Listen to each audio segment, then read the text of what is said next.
जब आप अपने यंगर डेज में मार्शल आर्ट सीखते थे तो आपको नहीं लगता था कि इसकी कोई वैल्यू नहीं है, कोई पैसा नहीं है, बस एक मेडल हाथ में पकड़ा देते हैं?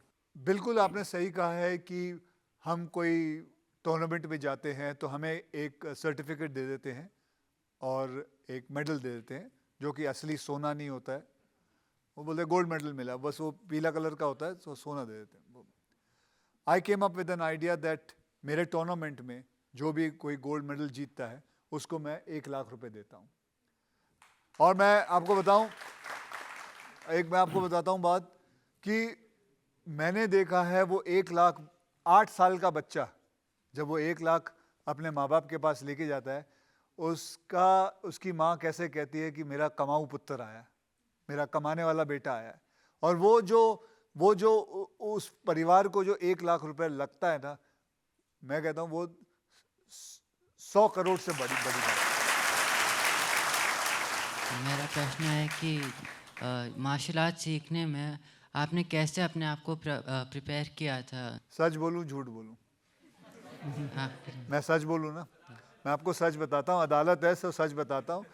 मैं करीब 9 साल का था तो मेरा पड़ोसी था, उसका नाम था राजेंद्र, और वो मार्शल आर्ट सीखने जाया करता था।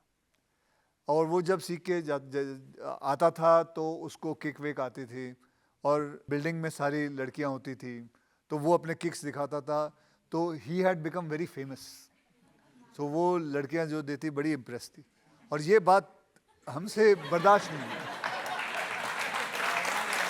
तो ये बात बर्दाश्त नहीं हुई तो फिर मैंने कहा नहीं डैडी, मुझे भी सीखना है, मुझे भी इम्प्रेस करना है लड़कियों को। तो फिर मैंने जाके मार्शल आर्ट सीखना शुरू किया।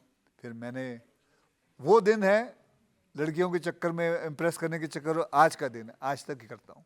सो that is what inspired me. So you also get inspired by a woman and start learning martial art. हम जैसे लोगों के लिए आपका क्या एडवाइस है? हम जैसे लोगों के लिए आदमी के लिए कि क्या एडवाइस है अगर मार्शल आर्ट लेना है? उनका ये कहना है कि Advice। जो बच्चे हैं इनके, जिनकी बॉडी बिल्डिंग नहीं है, जिनमें दम नहीं है, क्या वो भी मार्शल आर्ट सीख सकते हैं? क्यों नहीं सीख सकते? आप सबसे पहले सीख सकते हो बिकॉज यू आर परफेक्टली। मैं, क्या नाम बताया आपने? तानिश धवन। तनिष, आप बिल्कुल सीख सकते हो एंड यू, बिकॉज देखो भगवान ने आपको बहुत अच्छी हाइट दे रखी है।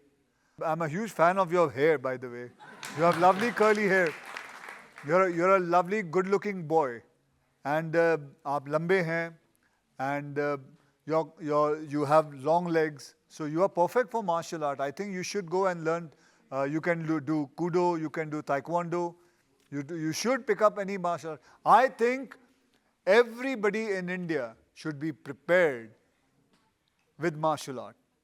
They should, चाहे लड़का हो लड़की हो, because not only this teaches you self-defense, it also teaches you discipline, which is a very important aspect of living life. मैं यही कहूँगा सर आपके शो के दौरान कि सब लोग को सेल्फ डिफेंस मार्शल आर्ट जरूर सीखना चाहिए। ये लगता है स्कूलों में अगर इंट्रोड्यूस करें तो बहुत अच्छा होगा। सर करते हैं, लेकिन उसको ऐसा एक रखा है कि स्कूल के बाद करना, तो बहुत बच्चे स्कूल के बाद नहीं करते।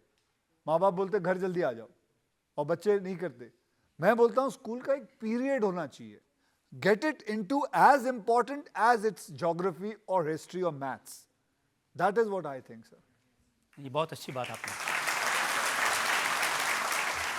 आपकी सर एक हेरा फेरी मूवी है जिसमें एक आपका पोस्ट बहुत वायरल हुआ है, तो सर उस पर काफ़ी क्रिकेटर और आपके फैंस कॉपी करते हैं। सर क्या एक बार आप करके दिखाएंगे वो पोस्ट? प्लीज़ सर देखें। ठीक है, थैंक यू सर। शायद इसलिए कि वो सूर्य कुमार यादव ने किया था तो बहुत पब्लिक में वो पॉपुलर हो गया। हाँ जी, वो मुझे भी नहीं पता था वो सब, जैसे मैंने आपको कहा हमें तो पता ही नहीं था ये मीम और ये सब चीज़ें आगे जाके होने वाली है। मैं तो उस टाइम, मुझे भी अभी भी याद है, वो ऐसे ही खड़ा हो गया था और उसके बाद वो मीम जो है वो पोस्ट काफ़ी फेमस हो गया।